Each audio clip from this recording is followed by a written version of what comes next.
नमस्कार भाई सभी को एक बार फिर से आपका हार्दिक स्वागत है आपके अपने यूट्यूब चैनल जीके बाय मोहित पर। आज की वीडियो में जैसा कि आपको पता है अपनी एक सीरीज चल रही थी एसएससी घटना चक्कर वाली बुक से मध्यकालीन भारत का इतिहास। तो मध्यकालीन भारत का इतिहास पार्ट 5 है ये और एसएससी घटना चक्कर की बुक है ये। ठीक है भाई। और ये मुगल काल पढ़ रहे थे हमने 50 क्वेश्चन कर लिए थे। आज 50 से आगे पढ़ने की शुरुआत करने जा रहे हैं भाई। ठीक है। तो वीडियो बढ़िया लगे तो शेयर कर दियो। तो अब शुरुआत करते हैं। अकबर ने 21 वर्ष में पिछले 10 वर्षों में राज्य के राजस्व आंकड़ों का विश्लेषण किया था जिसमें मूल्य में उतार चढ़ाव और भूमि उत्पादकता की जानकारी थी। तो ये किया था 1580 में। ऑप्शन नंबर डी राइट होगा। अकबर ने अपने शासनकाल के 24वें वर्ष 1580 ईस्वी में आईने दहसाला टोडरमल बंदोबस्त नामक एक नई प्रणाली को शुरू करके मुगलकालीन लगान व्यवस्था को स्थायी स्वरूप प्रदान किया। इसके तहत पिछले 10 वर्षों के राजस्व आंकड़ों का विश्लेषण किया गया जिसमें मूल्य में उतार चढ़ाव और भूमि उत्पादकता की जानकारी थी। अगला क्वेश्चन है, राजस्थान के किस किले में जयमल और कल्ला सूरवीरों के सम्मान में छतरियां बनाई गई थी जिन्होंने 1568 ईस्वी में सम्राट अकबर की घेराबंदी में अपने प्राण त्याग दिए थे। तो ये कौन से किले में बनवाया था भाई? चित्तौड़गढ़ का किला। ऑप्शन नंबर बी राइट होगा। राजस्थान के चित्तौड़गढ़ किले में जयमल और कल्ला सूरवीरों के सम्मान में छतरियां बनाई गई थी जिन्होंने 1568 ईस्वी में सम्राट अकबर की घेराबंदी में अपने प्राण त्याग दिए थे। अगला क्वेश्चन है, भारतीय महाद्वीप में पहला उद्यान मकबरा कौन सा है? तो कौन सा है भाई? ऑप्शन नंबर बी हुमायूं का मकबरा। हुमायूं का मकबरा एक वर्गाकार उद्यान के केंद्र में अवस्थित है। यह 4 भागों द्वारा 4 मुख्य भागों में विभाजित है। इस मकबरे में 2 रेगुबंद का प्रयोग किया गया है। रोडी से निर्मित ऊंचे अहाते में पश्चिम और दक्षिण में ऊंचे 2 मंजिला प्रवेश मार्गों के मध्य से प्रवेश किया जाता है। फारसी वास्तुकार मीरक मिर्जा गयास बेग को इस मकबरे के लिए हाजी बेगम ने नियुक्त किया था। अगला क्वेश्चन है, अकबर ने अपने दरबारी संगीतज्ञ के रूप में किसे नियुक्त किया था? तो किसे नियुक्त किया था भाई? मियां Tansen. Option number B right होगा। अकबर ने अपने जो दरबारी संगीतज्ञ के रूप में किसे नियुक्त किया था? मियां तानसेन को नियुक्त किया था भाई। ऑप्शन नंबर बी राइट होगा। अगला इसकी डिटेल पढ़ लेते हैं। तानसेन अकबर के समय का सर्वश्रेष्ठ संगीतज्ञ था। ठीक है। अबुल फजल के अनुसार पिछले हजारों वर्षों में भारत में तानसेन जैसा संगीतज्ञ पैदा नहीं हुआ। अकबर के दरबार के 9 रत्न थे। अबुल फजल, फेजी, तानसेन, राजा बीरबल, राजा टोडरमल, राजा मानसिंह, अब्दुल रहीम खान ए खाना, फकीर अजूदीन यानी कि हकीम हुमाम और मुल्ला दो प्याजा। देखो ये इस तरह बहुत इंपॉर्टेंट क्वेश्चन बनेगा। इनू पूछ लेंगे किसके दरबार में नवरत्न रहते थे? तो अकबर के दरबार में नवरत्न रहते थे। और इन नवरत्नों को भाई याद करने जरूरी है। ठीक है। इन मत एक ऑप्शन दे देगा निम्न में से अकबर के दरबार में कौन रहता था या कौन नहीं रहता था। इस तरह से क्वेश्चन बन सकता है। तो इनके नाम याद रख लेना, अबुल फजल, फेजी, तानसेन, राजा बीरबल, राजा टोडरमल, राजा मानसिंह, अब्दुल रहीम खान ए खाना, फकीर अजूदीन, हकीम हुमाम। ठीक है। इसका ही नाम है वो एवं मुल्ला दो प्याजा। ठीक है भाई, ये चीज़ याद रखने की है। अगले क्वेश्चन की तरफ चलते हैं। अबुल फजल किस सूफी संत के पुत्र थे? तो ये था शेख मुबारक का पुत्र। ऑप्शन नंबर 1 राइट होगा।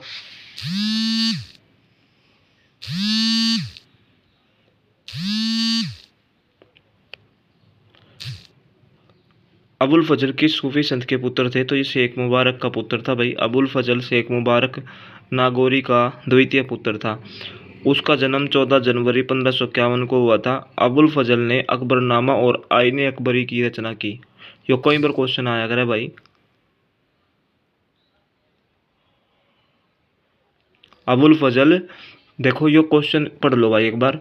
अबुल फजल किस सूफी संत के पुत्र थे? तो किसके पुत्र थे भाई? शेख मुबारक का पुत्र था। देखो अबुल फजल शेख मुबारक नागौरी नागौरी का द्वितीय पुत्र था। उसका जन्म 14 जनवरी 1551 को हुआ था। अबुल फजल ने अकबरनामा और आईन अकबरी की रचना की। यो प्रमाण है कि अकबरनामा आईन अकबरी की रचना किसने करी थी? अबुल फजल ने। ठीक है। उसने भारतीय मुगलकालीन समाज और सभ्यता को इस पुस्तक के माध्यम से बड़े ही अच्छे तरीके से वर्णन किया है। अगला क्वेश्चन है, बीरबल किसकी अदालत में एक सलाहकार था? तो ये था भाई अकबर की अदालत में। ठीक है, ऑप्शन नंबर बी राइट होगा। अकबर ना वो बीरबल बीरबल मुगल बादशाह अकबर के नवरत्नों में सर्वाधिक लोकप्रिय दरबारी थे। बीरबल का असली नाम महेश दास था। यो भी पेपर में आया अगर बीरबल का असली नाम क्या था? महेश दास। बादशाह अकबर के प्रशासन में बीरबल का मुगल दरबार में प्रमुख स्थान था और राज दरबार में उसका बहुत प्रभाव था। अगला क्वेश्चन है, मुगल सम्राट अकबर का विश्वसनीय सेनापति कौन था? तो कौन था भाई सेनापति? मान सिंह प्रथम। ऑप्शन नंबर बी राइट होगा। राजा मान सिंह आमोर या आम्बेर के कछवाहा राजपूत राजा थे। उन्हें मान सिंह प्रथम के नाम से भी जाना जाता है। राजा भगवान दास उनके पिता थे। राजा मान सिंह अकबर की सेना के विश्वसनीय सेनापति और सलाहकार थे। ठीक है भाई, सेनापति और सलाहकार था यूँ। 1579 में निम्न में से किसने मजरनामा जारी किया था? तो किसने किया था भाई? अकबर ने। ऑप्शन नंबर डी राइट होगा। 1579 में अकबर ने मजरनामा जारी किया। यह मजरनामा अबुल फजल के पिता शेख मुबारक ने तैयार किया था। महजरनामा की घोषणा अकबर ने समस्त धार्मिक मामलों को अपने हाथों में लेने के उद्देश्य से की थी। ठीक है। अगला क्वेश्चन है, निम्नलिखित में से किसने दीन ए इलाही आरंभ किया था? तो दीन ए इलाही किसने आरंभ किया था? अकबर ने। 1582 में अकबर ने दीन ए इलाही दीन ए इलाही या इसको कहते हैं तौहीद ए इलाही को शुरू किया था। यो पेपर में आ सका भाई, अकबर ने दीन ए इलाही की शुरुआत या तौहीद ए इलाही की शुरुआत कब की थी? 1582 में। इसके अंतर्गत अकबर ने सभी धर्मों के मूल सिद्धांतों को सम्मिलित कर उसे सर्वमान्य मानने का प्रयास किया। दीन ए इलाही वास्तव में सूफी रहस्यवाद पर आधारित एक विचार पद्धति थी। इस नवीन संप्रदाय का प्रधान पुरोहित अबुल फजल था। हिंदुओं में केवल बीरबल महेश दास ने इसे स्वीकार किया था। तो हिंदुओं में एकमात्र था जिसने दीन इलाही स्वीकार किया था। कौन था वो? बीरबल, जिसका नाम क्या था असली? महेश दास। अगला क्वेश्चन पढ़ लेते हैं, निम्नलिखित में से किस लेखक ने अकबर के दीन इलाही को उसकी मूर्खता का न कि उसकी बुद्धिमत्ता का स्मारक कहा है? तो किसने कहा है भाई? ये विंसेंट स्मिथ। विंसेंट स्मिथ ने क्या कहा? जो ये दीन इलाही है ना, ये अकबर की मूर्खता का प्रतीक है। ठीक है, ऑप्शन नंबर बी राइट होगा। दीन इलाही या तौहीद ए इलाही एक नया धर्म था जिसका आरंभ 1582 में बादशाह अकबर ने किया था। इसके अंतर्गत अकबर ने सभी धर्मों के मूल सिद्धांतों को सम्मिलित कर इसे सर्वमान्य बनाने का प्रयास किया। दीन ए इलाही वास्तव में सूफी सर्वेश्वरवाद पर आधारित एक विचार पद्धति थी। इस नवीन संप्रदाय का प्रधान पुरोहित अबुल फजल था। हिंदुओं में केवल बीरबल ने इसे स्वीकार किया था, लेकिन आधुनिक लेखक विंसेंट स्मिथ ने इसे दीन ए इलाही को अकबर की मूर्खता का न कि बुद्धिमत्ता का प्रतीक कहा है। ठीक है, अगला क्वेश्चन देख लेते हैं, खास महल और शीश महल का निर्माण किस विश्व धरोहर स्मारक में किया गया है? तो कहाँ पर किया गया है ये? आगरे का किला। ऑप्शन नंबर डी होगा। खास महल और शीश महल का निर्माण किस विश्व धरोहर स्मारक में किया गया है? तो ऑप्शन नंबर डी राइट होगा, आगरे का किला।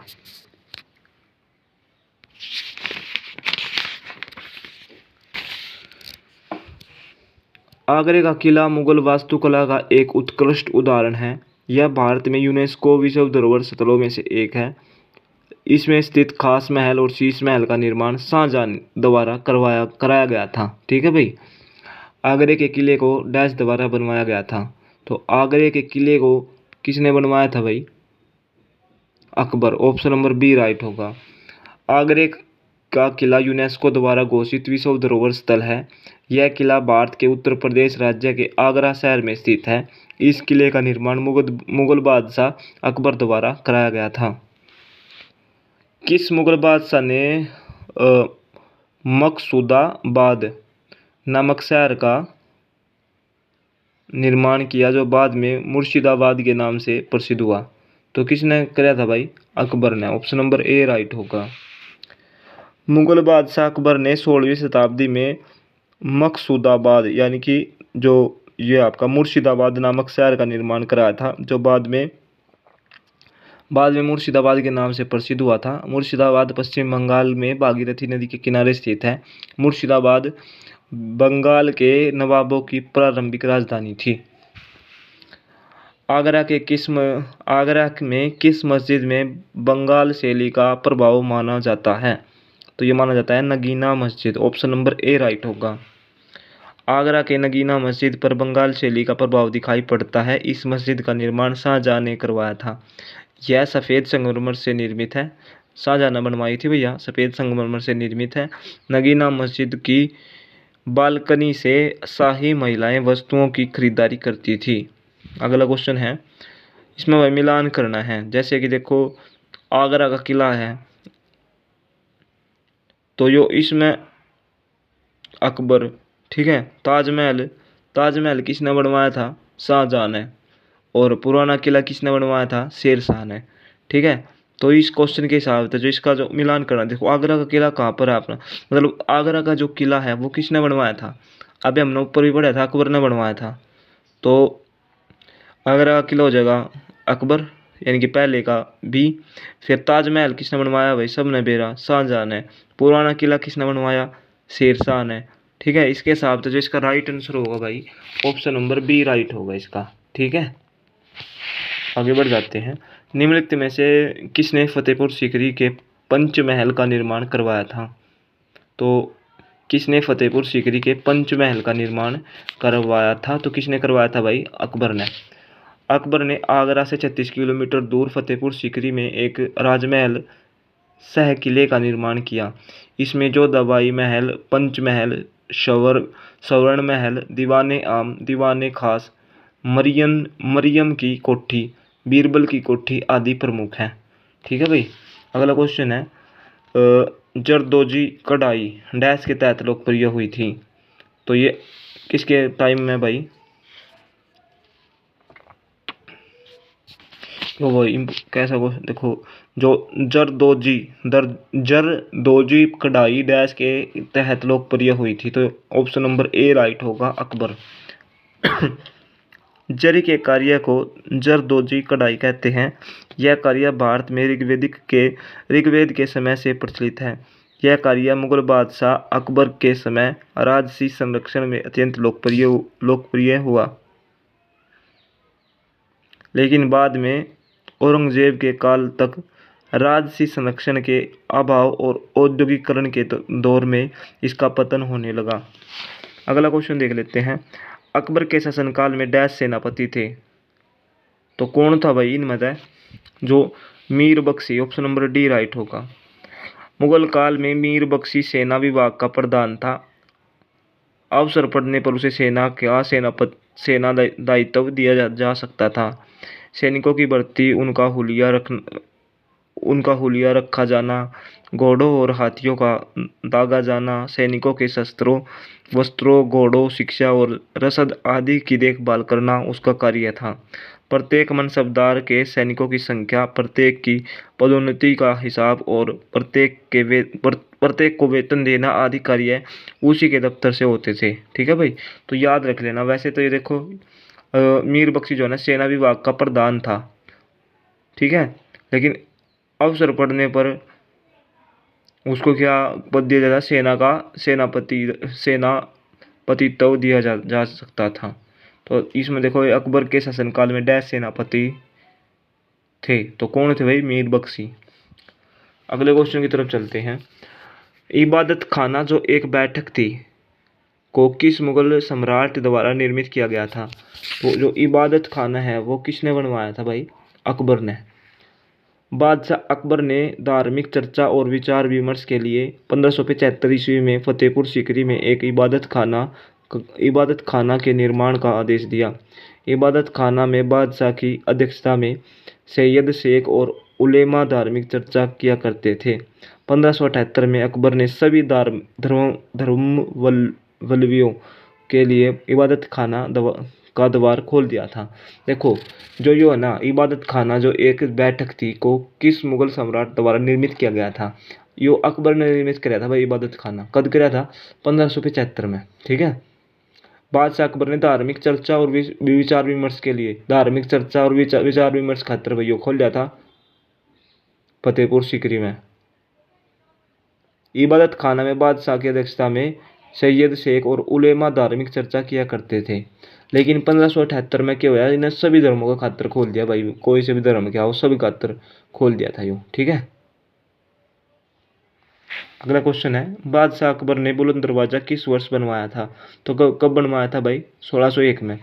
बादशाह अकबर ने 1601 में बुलंद दरवाजा को गुजरात विजय के उपलक्ष्य में बनवाया था। यह दरवाजा जिस शैली में बना हुआ है उसे अर्ध गुम्बदीय दरवाजा शैली कहते हैं। इसके निर्माण में लाल बलुआ पत्थर का प्रयोग किया गया है। बुलंद दरवाजा किस स्थान के महल का मुख्य प्रवेश द्वार है? तो ये है भाई Fatehpur Sikri. Option number C right होगा। अकबर ने गुजरात विजय 1572-73 ईस्वी में की थी और फतेहपुर सीकरी नामक नगर की स्थापना कराई थी। एक वर्ग के इतिहासकारों का मत था कि गुजरात विजय के उपलक्ष्य में सम्राट अकबर ने सीकरी के बुलंद दरवाजा का निर्माण विजय स्तंभ के रूप में कराया था, जबकि पर्सी ब्राउन ने इसका निर्माण दक्षिण विजय 1601 के उपलक्ष्य में बताया है। अगला क्वेश्चन है, अकबर द्वारा लड़ी गई निम्नलिखित लड़ाइयों में से कौन सी लड़ाई अन्यों की तुलना में नवीनतम है? मतलब तब सब ताजी लड़ाई बतानी है भाई, कौन सी थी उसकी? हल्दी घाटी की लड़ाई। ऑप्शन नंबर डी राइट होगा। ठीक है भाई। अकबर द्वारा लड़ी गई लड़ाइयों का कालक्रम, पानीपत की दूसरी लड़ाई 1556 में, थानेसर की लड़ाई 1567 में, तुकारोई की लड़ाई 1575 में और हल्दी घाटी की लड़ाई 1576 में। ठीक है भाई। स्पष्ट है कि हल्दी घाटी का युद्ध 1576 ईस्वी अन्य युद्धों की तुलना में नवीनतम है। अगला क्वेश्चन है, तुकारोई की लड़ाई कब लड़ी गई थी? तो कब लड़ी गई थी भाई? 1575 में। मुगल बादशाह अकबर का मकबरा कहाँ स्थित है? तो ये आपका सिकंदरा में। ऑप्शन नंबर सी राइट होगा। अकबर का मकबरा सिकंदरा जो है ना आगरा नामक गांव में स्थित है। इसके निर्माण की योजना अकबर ने बनाई थी, किंतु निर्माण जहांगीर ने 1613 ईस्वी में करवाया था। इस मकबरे में 5 मंजिलें हैं। इसकी प्रत्येक ऊपर की मंजिलें नीचे की मंजिलों से आकार में छोटी होती गई है। इस मकबरे की विशेषता इसका गुंबद विहीन होना है।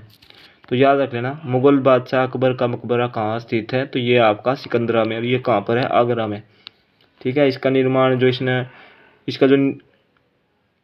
जो निर्माण करवाया था जहांगीर ने करवाया था 1613 में। ठीक है भाई। अपने शासनकाल के अंतिम वर्षों में अकबर की सत्ता राजकुमार सलीम के विद्रोह के कारण लड़खड़ाई, जो भविष्य में डैश सम्राट कहलाए। तो ये ऑप्शन नंबर बी राइट होगा। अपने शासनकाल के अंतिम वर्षों में अकबर की सत्ता राजकुमार सलीम के विद्रोह के कारण लड़खड़ाई थी, जो भविष्य में फिर सलीम का ही नाम क्या हो गया था? जहांगीर। ठीक है भाई। अकबर भारत का महान मुगल शासक था, लेकिन वह अपने पुत्रों से संतुष्ट नहीं था। उनके दोनों छोटे पुत्र मुराद और दानियाल की मृत्यु हो चुकी थी और तीसरे पुत्र सलीम, ठीक है, सलीम का इनाम क्या था? जहांगीर के अत्यधिक शराब के नशे में रहने के कारण बादशाह अकबर ने अपने पुत्र खुसरो को अपना उत्तराधिकारी घोषित कर दिया, जिससे सलीम ने नाराज होकर अकबर से विद्रोह कर दिया। लेकिन अकबर ने उसे क्षमा कर दिया और बाद में वह जहांगीर के नाम से शासक बना। ठीक है भाई। अगला क्वेश्चन है, अकबर के बाद सत्ता संभालने वाले उनके पुत्र सलीम को डैश के खिताब मिला, जिसका अर्थ है विश्व विजेता। तो अकबर के बाद सत्ता संभालने वाले उनके पुत्र सलीम को कौन सा खिताब मिला था, जिसका अर्थ है विश्व विजेता। तो भाई इसका जो राइट आंसर हो जाएगा आपका ऑप्शन नंबर ए, जहांगीर। ठीक है। अकबर के बाद सत्ता संभालने वाले उनके पुत्र सलीम को जहांगीर का खिताब मिला, जिसका अर्थ है विश्व विजेता। जहांगीर किसका पुत्र था? तो जहांगीर किसका पुत्र था भाई? अकबर का। जहांगीर मुगल बादशाह अकबर का पुत्र था। उनके संतों एवं फकीरों की मिन्नतों एवं फतेहपुर सीकरी के शेख सलीम चिश्ती के आशीर्वाद से अकबर की पत्नी मरियम उस्मानी ने 1569 ईस्वी में मोहम्मद सलीम यानी कि जहांगीर को जन्म दिया। अकबर सलीम को शेखो बाबा कहा करता था। सलीम का मुख्य शिक्षक अब्दुल रहीम खाना था। ठीक है। जो इसका शिक्षक था उसका क्या नाम था? अब्दुल रहीम खाना। जहांगीर का जन्म वर्ष डैश में हुआ था, तो कब हुआ था? भी पढ़ा था 1569 में। जहांगीर 1605 था 1627 ईस्वी किस वंश का शासक था? तो ये मुगल वंश का था भाई। मुगल वंशावली के चौथे मुगल बादशाह के रूप में नहीरुद्दीन मोहम्मद जहांगीर बादशाह गाजी 1605 से लेकर 1627 ईस्वी का मुगल साम्राज्य में महत्वपूर्ण योगदान है। जहांगीर के काल में मुगल दरबार में आने वाला पहला अंग्रेज कौन था? तो ये बहुत इंपॉर्टेंट है भाई, कैप्टन विलियम हॉकिंस। ठीक है। जहांगीर के काल में मुगल दरबार में आने वाला पहला अंग्रेज कौन था? Captain William Hawkins. William Hawkins 1608 तक 1611 जहांगीर के दरबार में भेजा जाने वाला ब्रिटिश राजा जेम्स प्रथम का अंग्रेज राजदूत तथा मुगल दरबार में उपस्थित होने वाला पहला अंग्रेज था। ठीक है। जो विलियम हॉकिंस था ना 1608 से 1611 ईस्वी के बीच है ना, यो जहांगीर के दरबार में भेजा जाने वाला ब्रिटिश राजा जेम्स प्रथम का अंग्रेज राजदूत तथा मुगल दरबार में उपस्थित होने वाला पहला अंग्रेज था। यो किसने भेजा था? यो ब्रिटिश राजा जेम्स प्रथम ने भेजा था। यो तो जेम्स प्रथम का अंग्रेज राजदूत था और मुगल दरबार में उपस्थित होने वाला पहला अंग्रेज था। यो कौन था? यो विलियम हॉकिंस। ठीक है। यह शाही दरबार में 3 वर्ष तक रहा। सम्राट जहांगीर ने उसे 400 का मनसब प्रदान किया। जहांगीर के दरबार में आने वाला दूसरे शिष्टमंडल का नेतृत्व करता सर थॉमस रो थे। ठीक है भाई। अगले क्वेश्चन की तरफ चलते हैं अब। सर थॉमस रो इंग्लैंड के किंग जेम्स प्रथम के आधिकारिक राजदूत के रूप में किस मुगल सम्राट के दरबार में आए थे? तो ये आए थे भाई जहांगीर के दरबार में। सर थॉमस रो इंग्लैंड के किंग जेम्स प्रथम के आधिकारिक राजदूत के रूप में मुगल सम्राट जहांगीर के शासनकाल में भारत आया था। सर थॉमस रो ने 1616 में अजमेर में जहांगीर के दरबार में उपस्थित हुआ था। सर थॉमस रो ने इंग्लैंड के राजा के राजदूत के रूप में मुगल शासक डैश के दरबार का दौरा किया था। तो ये क्या था भाई? जहांगीर का। ऑप्शन नंबर ए राइट होगा। सर थॉमस यानी कि टॉमस रो ने इंग्लैंड के राजा जेम्स के राजदूत के रूप में मुगल शासक जहांगीर के दरबार का दौरा किया था। वह 1615 ईस्वी में भारत आया था। ठीक है। तो ऑप्शन नंबर ए राइट होगा इसका, जहांगीर भाई इस क्वेश्चन का। तो आज की वीडियो में भाई इतना ही, क्योंकि देखो 24 मिनट होने हो रही है। इतनी वीडियो लंबी वीडियो नहीं बनाते भाई। अगली वीडियो में ये कंप्लीट ही हो जाएगा आपका मध्यकालीन भारत। ठीक है। थोड़ा पढ़ लो लेकिन अच्छे से पढ़ लो भाई, है ना। तो वीडियो बढ़िया लगा भाई तो शेयर कर दियो। जय हिंद जय भारत।